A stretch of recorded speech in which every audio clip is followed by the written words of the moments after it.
Nabii Elijah aliwaita manabii wote wa Mungu mbali.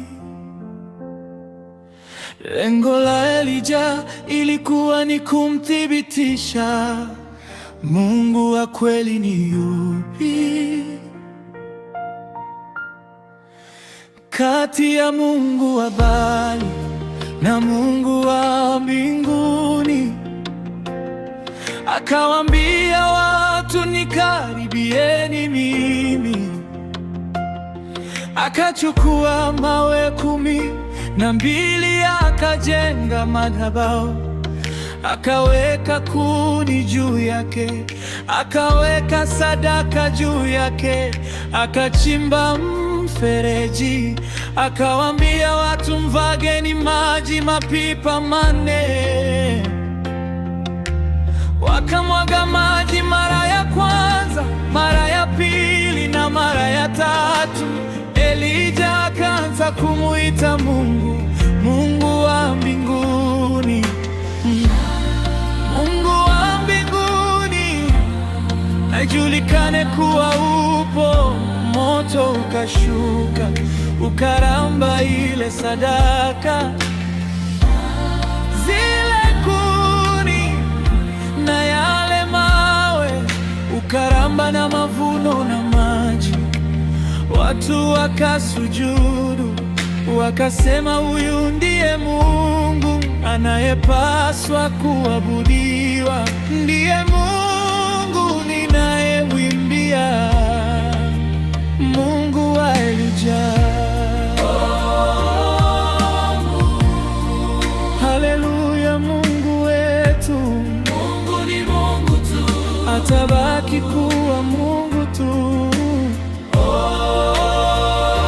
Mungu Baba, huyu Mungu wa mbinguni, jamani, huyu Mungu wa Elijah.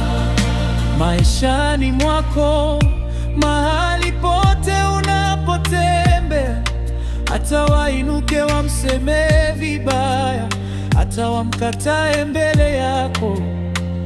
Na wewe ndugu yangu, unayenisikia, unayenitazama, unaona nini mbele yako? Pengine unaona majaribu, pengine magonjwa, pengine vita kubwa au watesi.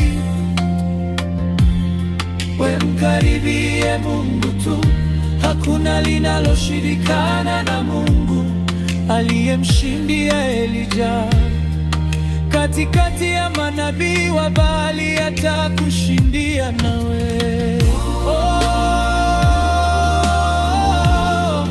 Haleluya, Mungu wetu, Mungu ni Mungu tu, atabaki kuwa Mungu tu. Huyu Mungu Baba, huyu Mungu wa mbinguni, jamani, huyu Mungu wa Elijah. Wanadamu wamekusemea maneno kwamba utaweza, lakini njia, mipango, akili na kazi ya Mungu, sauti ya Mungu sio sawa na za mwanadamu. Aliyemshindia Elijah atakushindia na wewe. Haleluya, Mungu wetu, Mungu ni Mungu tu, atabaki kuwa Mungu tu.